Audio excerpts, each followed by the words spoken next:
Razbani for IFL TV in association with MTK Global. Edward, Hearn, how are we? How are you, mate? Long time no see.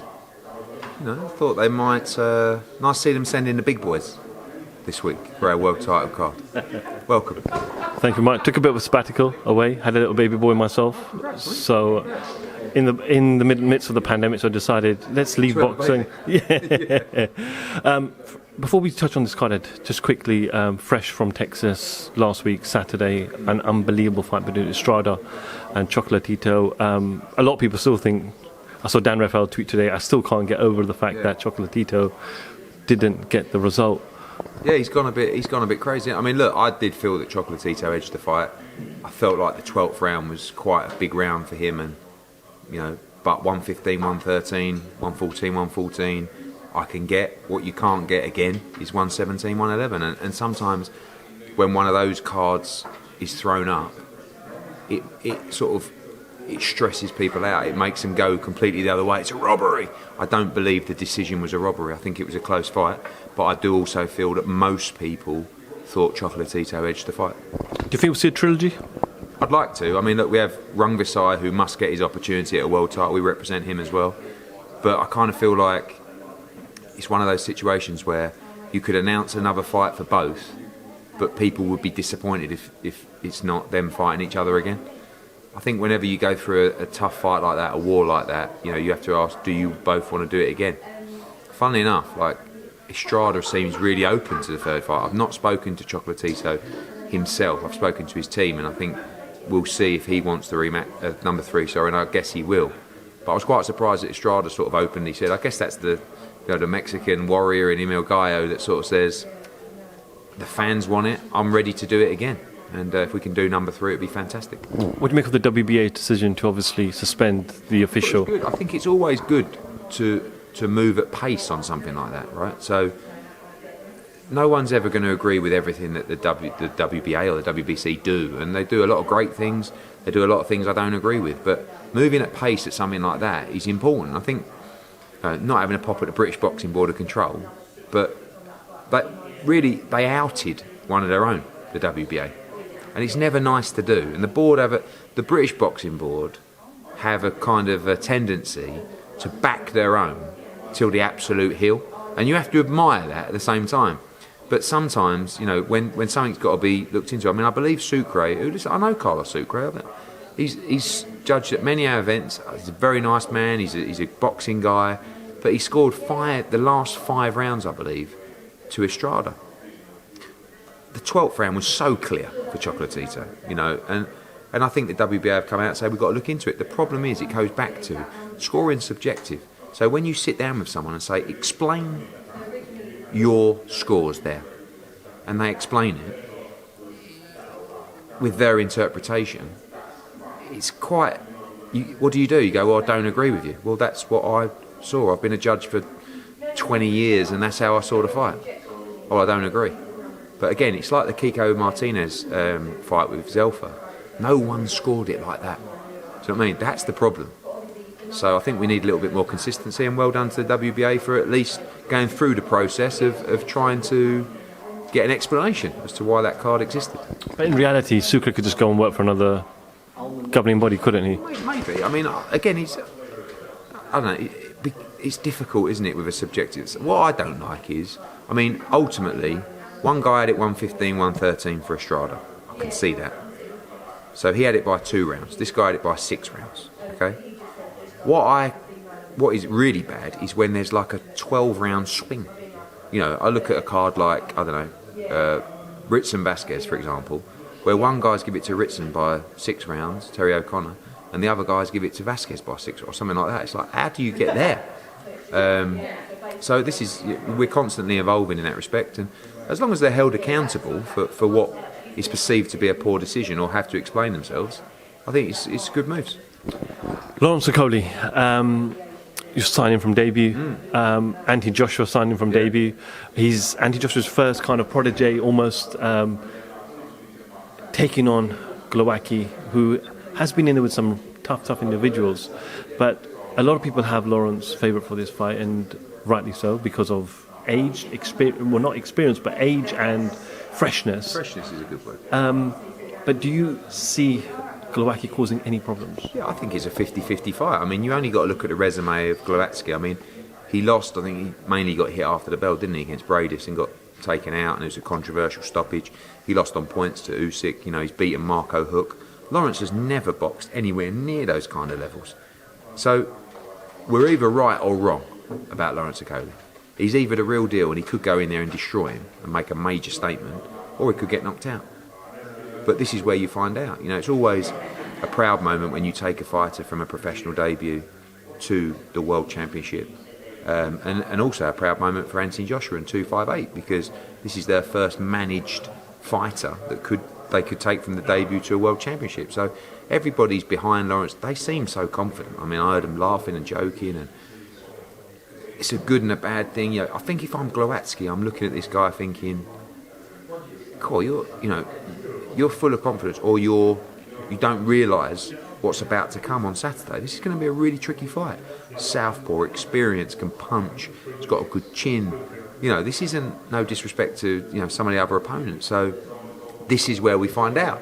And I'm really excited to find out. And hopefully Britain can have another world champion on Saturday. I know there's been a lot of negative towards us about his style, constantly hugging in the ring, etc. But he has shown major improvements under Shane McGuigan. And his last fight was an echo to that. I think there's two things behind that. Number one is he hits so hard that when people get up close to him, they want to hold on for dear life. Number two, I don't think he had the experience to fight on the inside or work his way out. And I think Shane's been getting him not to hold. And you saw that against Jazuski. I mean, he looked really, really good. His feet were great. You know, up close he was working and he was going back into range. And I don't think you can afford to just hold against someone like Glowacki. I don't think he will, Lawrence. But Glowacki's a seasoned fighter. You know, he's going to know the tricks, how to work him up close. And I think that's what no one's been able to do. Lawrence is difficult to get hold of. He ties you up, he's strong on the inside, he punches very hard at range, he hits you from awkward angles. But Glowacki's seen it before. He's boxed Usyk. You know, went 12 rounds with Usyk. So this guy, he's boxed at a high level. I don't believe, though, he's experienced the power yet of Okolie, even with Bradis, because I believe Okolie punches harder than Bradis. I think pound for pound, he's very heavy-handed. I spoke to Cody and I said to him a little while ago, you said you wanted to become the cruiserweight world champion and then move up. Now with Shane, he's saying he wants you to unify. Now, ideally, in your scenario, what would you like to see him do? We've obviously got that new weight now, bridgerweight, so he could potentially go bridgerweight before heavyweight, or does he stay at cruiserweight after this fight, if successful? Yeah, I think if you win a world title at cruiserweight, you've got to look to unify as quickly as possible. I mean, you've got Gulamarin, you've got Bradis, probably will vacate the other stuff. You've got Makabu, who I actually spoke to earlier on a FaceTime, WBC champion. For me, as long as Lawrence can stay healthy and strong at cruiserweight, pick up the other belts. You know, I do see him inevitably moving to heavyweight in the next 12 months. But we could all be deluded. You know, it could all unfold on Saturday night. And we've seen in there, you know, I've probably got some of the wildest memories in these behind closed door events, because you just never know. It's a strange environment in there, and anything could happen. And he may just be out of his depth, or he may be the real deal, what we believe him to be, and he may make a major statement. Quick word on the undercard. Fowler returns, Cordina returns, Rama Ali's back, Ellie Scotney's back as well. You've got given up Chris Smith. You've given up obviously Cutler and Ray as well. So good little mix of fights. Yeah, it's a really good card. I mean, I think Fowler's got a real tough fight against Forteo. He's IBF number 15, moves really well. Just boxed the IBF number 1, went 12 rounds with him in Vegas. You know, no disrespect to Adam Harper, who I love. You know, this is a massive step up for Fowler in comparison. Brilliant fight with Chris Smith. I think that could be a sleeper on the card. Vasil Duke has been slung in time and time again against Igorov, against Lorena, you know, as a novice. Really tough, can punch. I love these cruiserweights who like to stand and trade. Joe Cordina, tremendous to see him back. He's got a tough fight against Korbanov. And 2 really good female fights as well. Ellie Scottley against Ganglov and Ramla Ali against Beck Conley. It's a tough fight for a second fight out. And Ray against Cutler's a banging fight. That's going to come on Facebook early on in the night. And good to see those smaller hall guys, those ticket sellers, get the opportunity on the big stage. And that's going to be a part of a really big night. Away from the show, I know Coogan spoke to you a couple of days ago, so I'll try not to repeat some of the questions he asked you, but announced yesterday, talk to me about this £2 coin in Gibraltar. Yeah. It didn't look too much like Dylan White, in fact. Yeah, no, it's, I think it's an honour, really. You know, this event's been really difficult to stage in a short time period. Dillian Whyte really wanted fans. He was stuck in Portugal as well because of the travel restrictions. So we made the move. We're still, we've got a big task ahead going into next week. But Gibraltar are really excited about it. We'll have 500 fans back in there as well. And they've produced a commemorative £2 coin that will be with us forever. So it's big for Dillian Whyte. You've got your face on a bit of currency. He's up there with the Queen, isn't he? So massive fight next week. Massive. Nervous, excited, it's just absolute must win for Dillian Whyte, and looking forward to getting out to Gibraltar for the event. Is it true that you're going to be staying on a yacht? No. Oh, Sunborn yacht. Yeah, but you made it sound like it's like, some kind of private 80, 90 metre yacht. It's a hotel. It's a hotel on a yacht, yes. basically. Yeah, but it's not like a private yacht. It's more of a cruise liner, I guess. Something completely different. Yeah, it's going to be a wild week. AJ Fury, I know you've talked a lot about the fight. There's this stipulation that things have to get sorted in the next 28 days. But the world is still sceptical about this fight even taking place this summer. I know you've come out and said some things that, we are planning for the summer. But is there a chance that this fight may just fall in the winter? I don't think so. I mean, look, it all depends on how happy the fighters are. We've already had some big offers come in from the sites. We've been talking non-stop over the last couple of days, and actually last week as well, because we knew this was inevitable. These conversations to start. We will do our work with our partners and approaches. They will do their work. We'll convene. We'll present it to the fighters. Everybody's signed up for this fight to take place in the summer. So no one's sort of working towards this fight later in the year. We know that, of course, people would prefer probably to wait a little bit, and get the world back in order. That's not on the table. What's on the table is a fight in June or July for the Undisputed Heavyweight World Championship. If you're not a player in that discussion, then no problem. But we're not pitching a fight in November, December. We're pitching a fight in June or July. The biggest fight in boxing, one of the biggest sporting events in the world. So that's what we're working towards. And, we're not going to be short of offers, but, the world has changed slightly to where it was. But again, that's, we've faced that for the last year and a half and we've overcome it. So looking forward to getting it tied up and give everybody the date and the news that they want. I'm sure there'll be, hurdles to overcome. We've been overcoming hurdles for the last 2 months. But as I said to Coogan, we wanted to let people know of the progress that's being made. It's not about keeping things a secret. And one of the things that we've always done is been transparent and interactive with the fans. I want them to be part of the journey in the process. And if I'm going to open my mouth and speak to you and Coogan all the time, I'd rather just tell the truth and let you know about the progress, the good news. I mean, don't we think it's tremendous news that all of Team Fury and all of Team AJ have signed for this fight to go ahead? But it's like you live in such a pessimistic, half-empty, glass-empty world of, this has got to happen and that won't happen. Why not go, fucking tremendous news, now crack on and seal the deal, get this over the line? That's my mentality, and that's what I'm looking to deliver. Wasn't the plan always that once it is sealed and deal, then the announcement we've said that will get made? Yeah. But there still looks like there's some serious obstacles to come across, so shouldn't... Not really. People keep talking about these obstacles. I mean, the obstacle is deciding where we want to go. So, the only obstacles really are how much money is going to be offered and generated. And we know we've had financial offers. So we know it's, for both guys, this fight is huge in comparison to all the other options for them. And, I'm not saying the money's not a consideration for AJ, but this is the fight he wants. Right? So he trusts us to go out with 258 and his team to do the right deal in the right territory. But ultimately, as he said to me last night, I'll do this in your garden. I want to fight him. I want those belts. This is bigger than just who's going to pay the most money for AJ. Now, I appreciate for Fury, maybe it's different, and he's entitled to do that. So we'll present the best opportunities for both guys. But this is the fight we all want. This is the fight boxing needs. And we will be doing everything we can to get it done as quickly as possible. Like you said, we are in a pandemic and a double-dip recession at the same time. So if you did delay, would there be more money on the table towards the end of the year? Possibly. But that's not on the table at the moment. But would Fury still want to fight Joshua at the end of the year? Because otherwise you might have to wait. maybe both guys end up having interim rights. And the other important point is, if we don't do this fight next, it's very unlikely to be undisputed. The value of the fight changes to sites, because many people want to stage this fight because it's the undisputed heavyweight world championship. AJ wants this fight because it's the undisputed heavyweight world championship. We spend a lifetime in boxing waiting, don't we, for the perfect moment. And as they say, don't wait for the perfect moment, take the moment and make it perfect. How confident are you that this fight does take place June or July? Because June is 10 weeks away, so guessing that's out of play. July, it doesn't. The aim is to do these 2 fights this year. End of June, early July, end of July. That's okay, as long as we can do the second fight this year, because that's the schedule we want to provide to our man.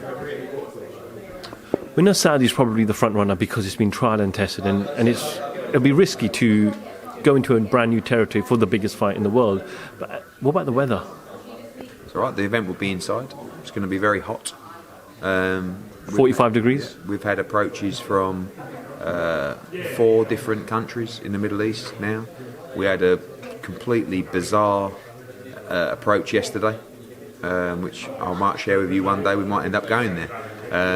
We've got other people trying to reach out to us to get in. This is up there as one of the biggest sporting events of the year. So we're not going to be short of options and offers. Of course, we want the fighters will want and the teams will want to maximise the revenue for the fight and make it happen. So Saudi, of course, very interested, have told us repeatedly and have told Anthony Joshua they want this fight, and those conversations are ongoing. So until this fight isn't actually signed and sealed, does that mean Usyk, Joyce is still hanging in the balance because... No, look, our fight is signed. What we've got to give to everybody is the date and the venue. The WBO have approved the fight. The fight's been signed, and Usyk and Joyce has been approved and ordered for the interim world title. So I'm sure that will go ahead. We will go ahead, and the winner of our first fight has to fight the winner of their fight. And if they don't, the winner of that fight, the interim world heavyweight champion, will probably be crowned world heavyweight champion. You see Usyk's tweet yesterday? Yeah, I did. Yeah, I don't know if he put it out or what. I think the big issue at the moment is the splits. The argument over the splits in the purse bid. I think 80-20 is a split that's been discussed because they take the previous purses and put them in comparison to what, and obviously Usyk's been making a lot more money than Joe Joyce, so that's where, and there'll probably be arguments backwards and forwards, but I see that fight going to purse bid. I think Usyk, my conversations with Usyk is he wants to do the fight in Kiev, and I would love to do a fight in Kiev for Usyk. I've always wanted to do that. Joe, of course, will want the fight in the UK, but Joe will be happy to go to Kiev. I mean, I just think that fight should move at speed now because it seems to be more delayed than Joshua and Fury. Canelo, Billy Joe, venue sorted. I think you said Friday this week. We'll be announcing on Friday the venue. It's been well documented. It's really between Vegas and Dallas. Dallas, spoke to Jerry Jones and the team there at the Dallas Cowboys in the AT&T Stadium. 70,000 will be allowed on May the 8th, which just, made me fall in love, to be honest with you. It's been amazing doing the Canelo fights, but we're having to do it in front of 15,000. 70,000 in Dallas would be incredible, but Vegas is opening up. And I love doing shows in Vegas. So we'll make a decision. Ultimately, Canelo will make that decision. And he'll announce that on Friday. And then we can give you all the venue for Billy Joe and Canelo. Canelo said some very generous words about you a couple of days ago in an interview where he called you the best promoter in the world. I saw Devin Haney tweet about 10 days ago. All he wrote was Eddie Hearn is the best promoter in the world. Why is that, Eddie Hearn? Obviously pay him well, don't I? No, I think that for Canelo, a lot of his comments are around attention to detail. The way that we do things, the way that we position the show, the way that we position his brand, the entertainment. I was baffled when Canelo told me that he's never had a decent ring walk. This is like arguably the biggest star in the sport, by far the biggest star in America and Mexico, and when we gave him a great ring walk, he was like a young kid fighter. Like his enthusiasm for it was amazing. Then we switched it up a notch in Miami with J Balvin, and probably the 2 easiest people that I deal with are Canelo and Anthony Joshua, and they're the 2 biggest stars in the sport. And we're really transparent in what we do. We never let people down. We never break promises. We always deliver what we say we're going to deliver. And when I always say that it's great to have a close relationship with a fighter because you've always got their back. You'll never let them down. And when you hear fighters talk about you like that, it makes you want to push even more. So maybe it's just Canelo trying to get me to work even harder for him. But, it's I feel blessed to have the two biggest stars in the sport, AJ and Canelo. I mean, it puts us in a tremendous position. We don't take it for granted. We'll do a tremendous job for them. And it's always difficult when you've got two fighters in a fight. You've got Canelo, you've got Billy Joe. We had Canelo, we had Callum Smith. And, he's a Canelo fanboy now. And ultimately, I'm trying to give our fighters the biggest opportunities in boxing. I delivered it for Callum Smith. I've delivered it for Billy Joe. And aligning myself with Canelo is tremendous news for our other talent around that weight class because it's going to mean they're going to get the opportunities to fight him as well. So at the moment, my relationship with Eddie Reynoso and Canelo Alvarez is fantastic. I've got such massive plans for them internationally, but at the same time, you can't help wanting Billy Joe to put in a great performance on May the 8th as well. So the opportunity's there for Billy, and whoever wins has a huge future. And hopefully we can continue working with Canelo Alvarez for a long time. Eddie, I spoke to you a number of years ago, just around the launch of DAZN, when you started to sign fighters, and you found it difficult to reach out to certain fighters because you felt managers and promoters were blocking them from speaking to you. But do you feel, from a personal level, like self-satisfaction now that you are working now with Canelo Alvarez, and he's clearly said, I want to work with him as long as I potentially can. So do you feel yourself personally? I think you just got to trust the process, haven't you? I think if you believe in yourself, you believe you'll get there. And America's been a bumpy ride for us, not just being blocked, as you said, but then the pandemic. And now we emerge in a fantastic position. DAZN in a brilliant position, doing great numbers, through the Callum Smith fight, through the Yildirim fight, with an unbelievable schedule, unrivaled schedule. We have a better reputation than anyone in boxing right now in America. We have the biggest star in America campaigning for us, saying, we're the team to join. Devin Haney, like you said, his comments. I feel that if you say to any young fighter right now in America, who would you like to sign with? I believe the answer is Matchroom. And that's been the answer in the UK for many years now. And the plan for us is of course, to establish ourselves with global dominance. But to do it in those two key markets is important. And I really feel like the tide has turned and it will continue to turn in America. And we will be the dominant force, if we're not already, by the end of this year. And I'm excited by the relationships we have with the fighters, the schedule that we're putting on with DAZN, and the opportunities that are in front of us. When he fought Callum Smith, he came out to some trumpets that sounded like Final Countdown, and he loved it. What you did against Yildirim was amazing. We're seeing, I read today that Triller are going to bring out Justin Bieber. So what's your plan for Billy Joe? I don't know, it's tough, isn't it? I mean, I have to say, Canelo did help me with a Balvin link-up. And I think that you've got to keep, pushing the boundaries, haven't you? And people are expecting a wild entrance from Canelo Alvarez, and we'll deliver it on May the 8th. It's going to be a huge show. If he can bring back 70,000 fans at Dallas, it's going to be a major moment for the sport, and we'll put on a show Cinco de Mayo weekend. I mean, I'm going to be promoting Cinco de Mayo weekend, Canelo Alvarez, Billy Joe in a unification match. It's a massive fight, and I'm chuffed to bits, and we'll make sure we give you a show you won't forget. Absolutely. Ed, I know you got to go and there's a lot of people waiting, but some quick fire questions and then you can just rumble them off. Chisora, Parker, May 1st, any updates? Yeah, we're pretty much there on that. We'll make an announcement tomorrow evening regarding our May the 1st show. It's a fantastic show. We'll announce 4 fights already made for that card. Eubank? Quite possibly. Andrade Williams announced for Florida? Yes, April the 17th, back in Miami. Great fight. I mean, I think the Americans appreciate that fight, but they don't know enough about Liam Williams. I think the Brits know that's a real intriguing matchup. Haney Loma. They obviously had some beef on Twitter. Looks like obviously Haney's going towards Linares, but that Lomachenko fight, can that potentially... Yeah, I mean, I think, look, Loma's with ESPN. He said, you've either got to work it out with Bob or wait for me to end my contract with Top Rank, or for that to expire. And Bob ain't going to be letting that fight happen anytime soon. So listen, looks like Linares for Haney will announce that soon, and then after that, who knows with Lomachenko. Felix Cash, I saw the poster come out today with Bentley, so obviously he's going to go across to BT and have that fight across on their side. Yeah, as I said, we bid for that fight and we lost the bid, so Felix had the chance for a European title fight, but I felt this is the fight for him. I think he beats Bentley, and when he does it in style, his stock goes through the roof. So no problems with a fight of boxing on BT and Queensbury show. The opportunity, I believe, is the right one, and I think he wins. Craig Richards Bivol, I think Craig said contract signed. Getting there. Could be part of the May 1st announcement tomorrow.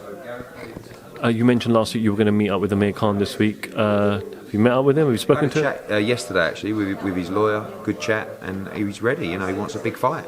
Doesn't want to come back with a warm-up fight. Wants to go straight back into a big fight, and we'll keep those discussions going. I know a lot of males have called you all sorts of names in the past, but Clarissa Shields is calling you a clown nowadays. Yeah, I know. She wants the money. Show her the money. Yeah, well, you know, I think that Clarissa's very outspoken, isn't she? But, you know, I think that there's always the topical conversation of women's boxing and men's boxing, and I don't think anyone's done more promotionally than Matchroom for women's boxing. It's really not about men's boxing and women's boxing. It's about the commercial value of a fighter. Clarissa just did a pay-per-view, and that ultimately tells you better than any other model in the world the commercial value of a fighter. And that's it. You know, if you want hundreds and hundreds of thousands, you've got to deliver numbers. And if you don't deliver numbers on pay-per-view, you're not worth hundreds and hundreds of thousands. So we will put, you know, I actually had a call with Dimitri Salita and Mark Taffet on Tuesday, I believe. Went very well. You know, they want to try and make the Savannah Marshall fight, and hopefully we can get it done.